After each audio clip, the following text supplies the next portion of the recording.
السلام علیکم ورحمۃ اللہ تعالی وبرکاتہ۔ نحمده ونصلي ونسلم على رسوله الكريم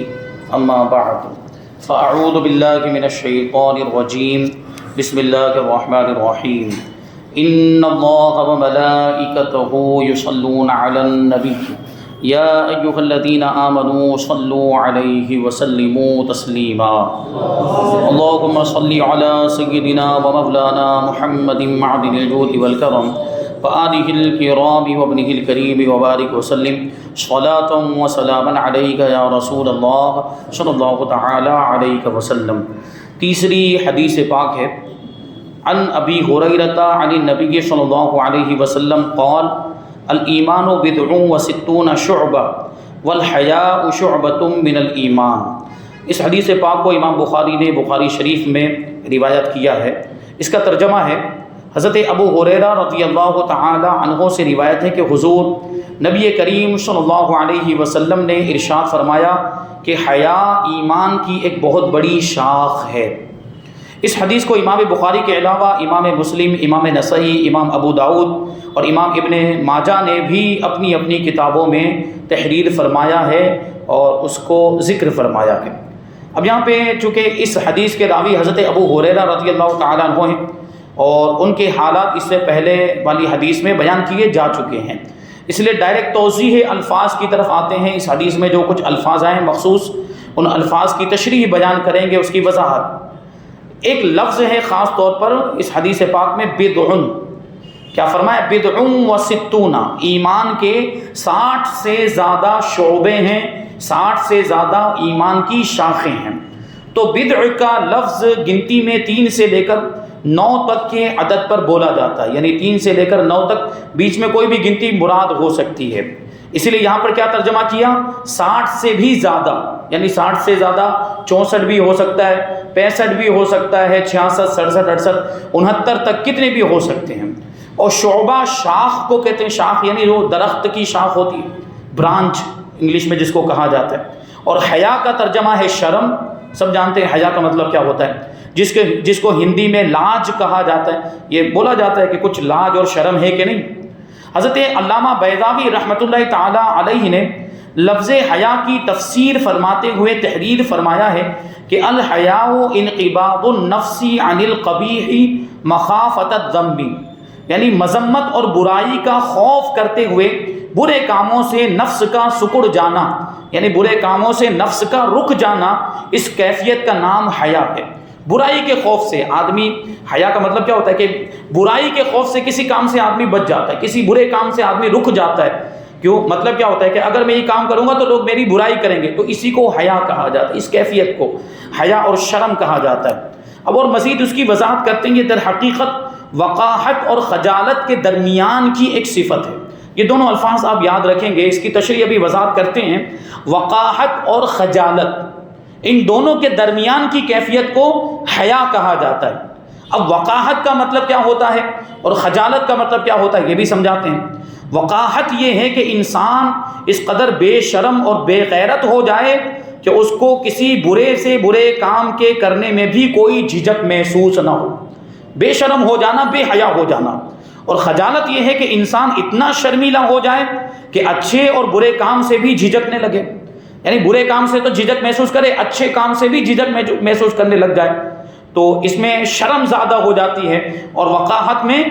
بے شرمی زیادہ ہو جاتی ہے۔ اور حیا یہ ہے کہ برے کاموں سے خیال کر کے جھجک ہو، برے کاموں سے روکے،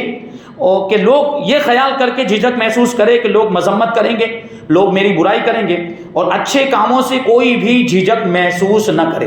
اس کو حیا کہا جاتا ہے۔ تو دیکھیں وقاحت اور خجالت کے بالکل بیچ کی صفت ہوئی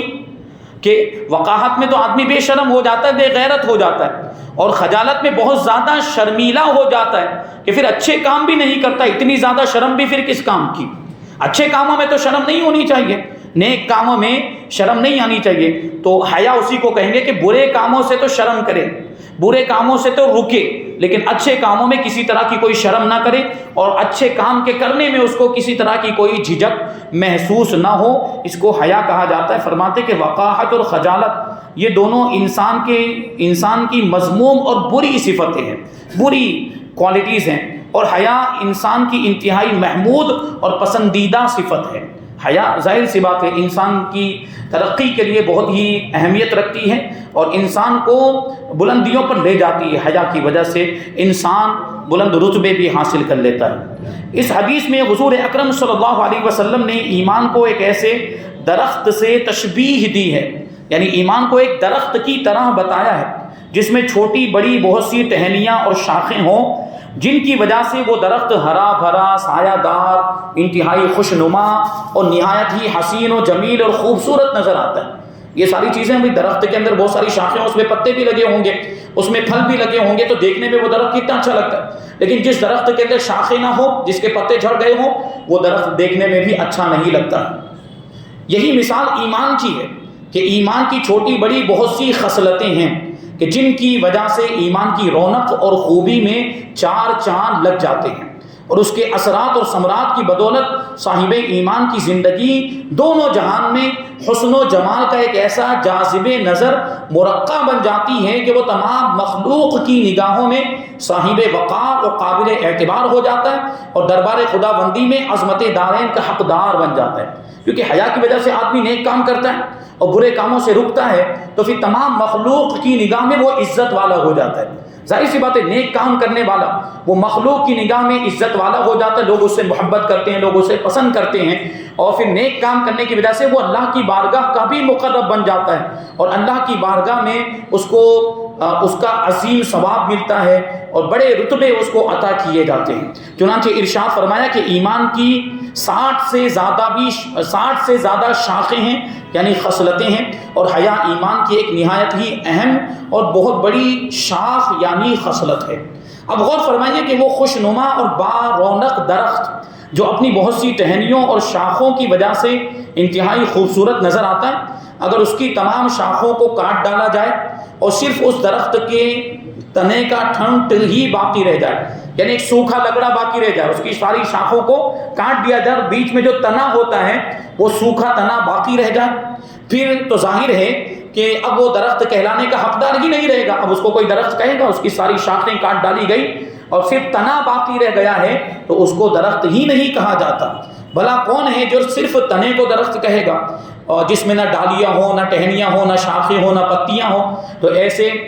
تنے کو اور ایسے ٹھنٹ کو، صرف لکڑے کو کوئی درخت نہیں کہتا۔ اسی طرح اگر درخت کی کچھ شاخوں کو کاٹ کر درخت کو ننگا کر دیا جائے تو یقیناً درخت کی حسین اور خوبصورت چھتری کا حسن و جمال تہس نہس ہو جائے گا، اور اس کا سایہ بھی کم ہو جائے گا، اور اس کے پھل پھول بھی نمایاں انداز میں کم ہو جائیں گے، اس کے پھل پھول میں بھی نمایاں کمی ہو جائے گی۔ اور اگر درخت کی کوئی اتنی بڑی ڈالی کاٹ ڈالی جائے جس میں بہت سی ٹہنیاں اور شاخیں ہوں، اور وہ ڈال درخت کی نشو و نما اور اس کی سرسبزی اور شادابی میں ممد اور معاون رہی ہو، یعنی ایک بہت بڑی شاخ، کبھی ایسا بھی ہوتا ہے کہ ساری شاخیں نہیں کاٹیں لیکن ایک بہت بڑی شاخ ہے، اس کو کاٹ ڈالنے کی وجہ سے درخت کی خوبصورتی میں بھی فرق آ جاتا ہے، اس کی ہریالی میں بھی فرق آ جاتا ہے، اور اس ٹہنی کی وجہ سے وہ ہرا بھرا نظر آتا ہے۔ وہ اتنی بڑی ٹہنی ہوتی ہے اور وہ اتنی بڑی ڈال ہوتی ہے، تو پھر اندیشہ ہوتا ہے ایسی ڈال کو کاٹ ڈالنے کے بعد، یہ اندیشہ ہوتا ہے کہ شاید پورا درخت ہی خشک ہو کر آگ کا ایندھن بن جائے، کیونکہ اس کی جو سب سے اہم شاخ تھی، جو اس کی سب سے زیادہ خوبصورت اور جو سب سے زیادہ اس کی ممید اور معاون سرسبزی اور شادابی میں جو شاخ تھی، اسی شاخ کو کاٹ ڈالا گیا، تو ہو سکتا ہے کہ باقی کا درخت بھی سوکھ جائے اور اس کو پھر آگ جلانے کے کام میں لے لیا جائے۔ اس طرح سمجھ لیجئے کہ ایمان کی بھی چھوٹی یا بڑی بہت سی خصلتیں ہیں کہ اگر ان تمام خصلتوں کا وجود ختم ہو جائے تو گویا ایمان ہی کا خاتمہ ہو جائے گا، اور اگر کچھ خصلتیں معدوم ہو گئیں، یعنی ساری خصلتیں ختم نہیں ہوئی، اس میں سے تھوڑی سی کچھ خصلتیں ختم ہو گئی، تو جتنی خصلتیں اور جتنی اہم خصلتیں ناپید ہوتی چلی جائیں گی، اسی قدر ایمان کا نور، اس کی رونق اور اس کا حسن و جمال کم سے کم تر ہوتا چلا جائے گا۔ اور اگر کوئی ایسی اہم سے اہم تر اور خاص الخاص خصلت برباد ہو گئی جو ایمان کا نشان اور ایمان کی علامت بلکہ ایمان کی شان کہلانے کی حقدار بھی ہو، تو پھر تو انتہائی خطرہ ہے کہ کہیں ایمان ہی برباد نہ ہو جائے۔ چنانچہ ایسی ہی ایک نہایت ہی اہم خصلت خصلت ایمان کو بیان فرماتے ہوئے حضور اکرم صلی اللہ علیہ وسلم نے ارشاد فرمایا الحیاء شعبۃ من الایمان، کہ حیا ایمان کی ایک بہت بڑی شاخ ہے، یعنی ایمان کی ایک بہت عظیم خصلت ہے، اور یہ اگر کسی کے اندر نہیں پائی جاتی تو اس کے ایمان کو بڑا نقصان پہنچنے کا اندیشہ ہے اور اس کے ایمان کو بڑا خطرہ لاحق ہے۔ تو اپنے اندر حیا پیدا کرنے کی کوشش کریں کہ یہ حیا ایمان کا حصہ ہے، ایمان کی شاخ ہے، اور ایمان کا تقاضا بھی یہ ہے کہ آدمی حیادار ہو، گناہوں سے بچنے والا ہو اور نیکیاں کرنے والا ہو۔ اب رہا یہ سوال کہ آخر حیا ایمان کی بہت بڑی شاخ اور بہت اہم خصلت کیوں کرے، یعنی حیا کو ایمان کی شاخ کیوں کہا گیا؟ تو اس کا جواب یہ ہے کہ پورے خصائل ایمان اور اعمال اسلام دو ہی قسموں میں منحصر ہیں، یعنی اسلام کے جتنے بھی احکام ہیں اور ایمان کی جتنی بھی شاخیں ہیں اور ایمان کی جتنی بھی خصلتیں ہیں وہ دو قسموں میں منحصر ہیں، اوامر اور نواہی۔ یعنی کیا مطلب ہوا؟ اچھے کام کرو اور برے کاموں سے بچو، یہی دو چیزیں ہوتے ہیں۔ اللہ تبارک و تعالیٰ نے کچھ کاموں کے ہمیں کرنے کا حکم دیا ہے اور کچھ کاموں سے ہمیں رکنے کا حکم دیا،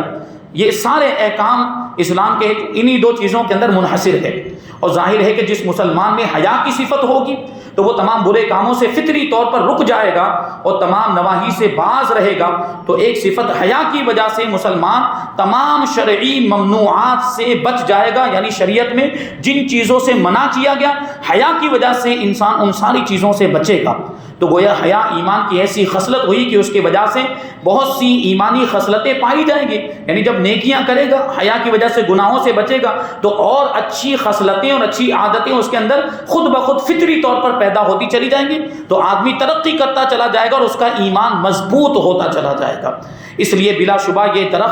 یہ درخت ایمان کی شاخوں میں سے نہایت ہی اہم اور بہت ہی بڑی شاخ ہے جس کو حیا کہا جاتا ہے۔ اب یہاں پہ جو بات کہیں گے کہ 60 سے زیادہ ایمان کی 60 سے زیادہ شاخیں ہیں، واضح رہے کہ بخاری شریف کی اس روایت میں تو ایمان کی شاخوں کو 60 سے کچھ زیادہ بتایا گیا ہے، مگر دوسری روایتوں میں بدع و سبعون کا لفظ آیا، اس کا معنی ہوتا ہے 70 سے زیادہ۔ اب دیکھیں تو ایک روایت میں ہے 60 سے زیادہ اور دوسری روایت میں کیا ہے 70 سے زیادہ، یعنی ایمان کی شاخیں 70 سے بھی زیادہ۔ تو ظاہری طور پر ہمیں ایسا لگتا ہے کہ دونوں حدیثوں میں ٹکراؤ ہے، کہ ایک میں 60 سے زیادہ فرمایا گیا اور ایک میں 70 سے زیادہ فرمایا گیا، ایمان کی شاخیں 70 سے بھی زیادہ۔ تو بظاہر ان دونوں حدیثوں میں تعارض اور ٹکراؤ نظر آتا ہے، مگر حقیقت میں کوئی تعارض نہیں اور کوئی ٹکراؤ نہیں ہے، کیونکہ قلیل کثیر میں داخل ہوتا ہے، کم زیادہ میں داخل ہوتا ہے۔ یعنی آپ کوئی بڑی گنتی بولیں تو چھوٹی گنتی خود بخود اس کے اندر آ جاتی کہ نہیں آ جاتی؟ اگر آپ 70 سے زیادہ بول دیں تو 60 سے زیادہ بھی اس کے اندر آ گیا کہ نہیں آ گیا؟ تو کوئی اس میں تعارض اور ٹکراؤ نہیں ہے، اس لیے کہ جب ایمان کی شاخیں 70 سے زیادہ ہوئی تو پھر 60 سے بھی تو زیادہ ہوئی،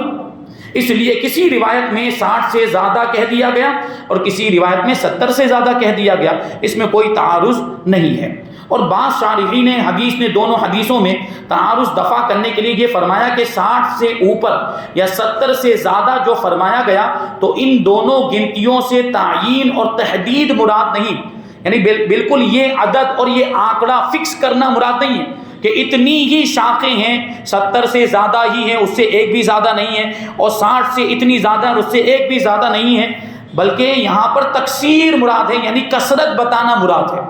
کوئی ایک عدد متعین کرنا مراد نہیں ہے، کوئی ایک تعداد یا کوئی ایک آنکڑا فکس کرنا مقرر کرنا مراد نہیں ہے، بلکہ کثرت بتانا مراد ہے۔ اس کا مطلب یہ ہوا کہ ایمان کی بہت زیادہ شاخیں ہیں، ان میں سے ایک شاخ حیا ہے۔ وہی کہہ رہے ہیں، یعنی حضور پاک صلی اللہ علیہ وسلم کے فرمانے کا یہ مطلب نہیں ہے کہ خصائل ایمان گنتی میں 60 سے کچھ زائد ہی ہیں یا 70 سے اوپر ہی ہیں، بلکہ ان دونوں گنتیوں سے مراد یہ ہے کہ ایمان کی خصلتیں بہت زیادہ ہیں۔ جیسے ہمارے اردو کے محاورے میں یہ کہا جاتا ہے کہ میں نے 50 مرتبہ تم کو حکم دیا اور 70 مرتبہ تم کو منع کیا، تو اس کا یہ مطلب نہیں ہوتا کہ میں نے گن کر 50 مرتبہ تم کو حکم دیا اور گن کر 70 مرتبہ میں نے تم کو روکا، بلکہ اس کا مطلب یہ ہوتا ہے کہ میں نے بہت مرتبہ تم کو حکم دیا اور بہت مرتبہ میں نے تم کو منع کیا، یہ ہم بولتے ہیں۔ تو اس صورت میں یہ ظاہر ہے کہ تعارض کا اور ٹکراؤ کا کوئی سوال ہی پیدا نہیں ہوتا۔ اب رہا یہ سوال کہ ایمان کی شاخیں یعنی خصلتیں کون کون سی ہیں۔ یہاں ایک خصلت تو بیان کر دی گئی حدیث پاک کے اندر، لیکن جو فرمایا گیا کہ 70 سے زیادہ یا 60 سے زیادہ یعنی بہت زیادہ شاخیں ہیں، تو وہ کون کون سی ہیں؟ تو علامہ عینی وغیرہ نے ان کی تعداد 77 تحریر فرمائی ہے، جن کا تذکرہ طوالت سے خالی نہیں، یعنی اگر آپ اس کو یہاں پہ بیان کریں 77 خصلتیں تو بات بہت لمبی ہو جائے گی، مگر خلاصہ بیان کر دیتے ہیں۔ خلاصہ یہ ہے کہ تمام احکام اسلام کے جتنے بھی احکام ہیں، خواہ وہ اعتقادی ہو، عقیدے سے تعلق رکھنے والے ہوں، یا قولی ہو، بولنے سے تعلق رکھنے والے ہوں، یا فعلی ہوں یعنی عمل کرنے سے تعلق رکھنے والے ہوں، جیسے کلمہ شہادت یہ بولنے سے تعلق رکھتا ہے اور عقیدے سے بھی اس کا تعلق ہے، نماز اس کا تعلق عمل سے ہے، روزے کا تعلق بھی عمل سے ہے، حج اور زکوٰۃ یہ بھی عمل سے ہے، حقوق اللہ کے حقوق، اب اس میں ساری باتیں آ گئی، اللہ تبارک و تعالیٰ کے حقوق یعنی اللہ تبارک و تعالیٰ نے جن کاموں کے کرنے کا حکم دیا ان کو کرنا، اور جن کاموں سے ہمیں منع فرمایا ان کاموں سے رک جانا، یہ اللہ کے حقوق ہیں۔ اور حقوق العباد یعنی کسی کا حق نہ مارنا، کسی کا مال چھین لینا، چوری کر لینا، یہ سب غیبت کرنا، حسد، جلن، کینہ، بغض، کسی سے نفرت، عداوت، دشمنی، کسی کو نقصان پہنچا دینا، یہ ساری چیزیں حقوق العباد میں آتی ہیں۔ یہ سب کے سب درخت ایمان کی شاخیں ہیں اور ایمان کی خصلتیں،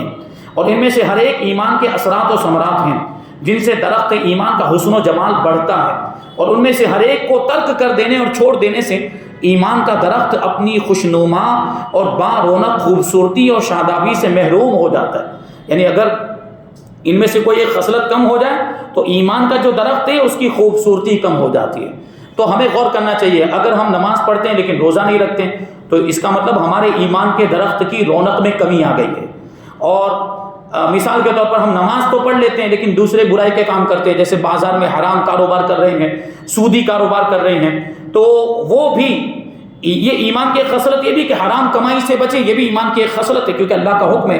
حرام کمائی سے بچنے کا حکم دیا اللہ تبارک و تعالیٰ نے۔ تو حرام کمائی کمائیں گے تو اب اگرچہ نماز پڑھ رہے ہیں لیکن ہمارے ایمان کے درخت کی رونق اور خوبصورتی اس کی وجہ سے کم ہو جائے۔ تو اگر ہم چاہتے ہیں کہ ہمارے ایمان کا جو درخت ہے وہ خوبصورت رہے اور اس کی خوبصورتی میں کوئی کمی نہ آئے، اس میں کوئی فرق نہ پڑے، با رونق رہے اور خوشنما نظر آتا رہے، تو ہمیں ایمان کی ساری خصلتوں پر عمل کرنا چاہیے اور کوئی بھی ایک خصلت چھوڑنی نہیں چاہیے۔ اب اس حدیث پاک سے جو فوائد اور مسائل معلوم ہوتے ہیں اس کو بیان کرتے ہیں۔ اس حدیث سے معلوم ہوا کہ ہر مسلمان درجات و مراتب میں برابر نہیں۔ کیا مطلب ہوا؟ کہ جس کے اندر ایمان کی جتنی زیادہ خصلتیں پائی جاتی ہوں گی یقیناً اس کا مرتبہ اتنا ہی بڑا ہوگا، اور کسی کے اندر کم خصلتیں پائی جاتی ہیں تو اس کا مرتبہ کم ہوگا، اور کسی کے اندر اور کم پائی جاتی تو اس کا مرتبہ اور کم ہوگا۔ تو سب ایمان والے درجات میں برابر نہیں ہیں، بلکہ جس مسلمان میں ایمانی خصلتیں زیادہ سے زیادہ ہوں گی وہ یقیناً اس مسلمان سے مرتبے اور درجے میں افضل و اعلیٰ ہوگا جس میں ایمان کی خصلتیں کم ہوں گی۔ ایمان اصل ہے اور اعمال اس کی فرع ہے،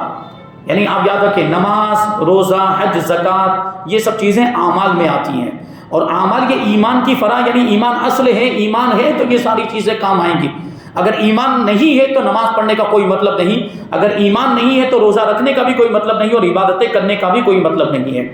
اس لیے کہ اس حدیث میں یا دوسری حدیثوں میں جہاں جہاں بھی اعمال کو ایمان کہا گیا ہے وہ مجاز کے طور پر کہا گیا ہے، حقیقت کے طور پر نہیں کہا گیا، کیونکہ ایمان کا تقاضا ہوتا ہے کہ آدمی اچھے اعمال کرے۔ اگر مومن ہے تو اس کے مومن ہونے کا یہ تقاضا ہوتا ہے کہ وہ نماز بھی پڑھے، روزہ بھی رکھے، زکوٰۃ بھی ادا کرے، لیکن اس کا مطلب یہ نہیں کہ اگر روزہ نہیں رکھتا ہے، زکوٰۃ ادا نہیں کرتا ہے، فرض ہونے کے باوجود بھی نماز نہیں پڑھتا ہے تو مومن ہی نہیں رہا، اس کا یہ مطلب نہیں ہے۔ اعمال جو ہے وہ ایمان کا حصہ نہیں ہے،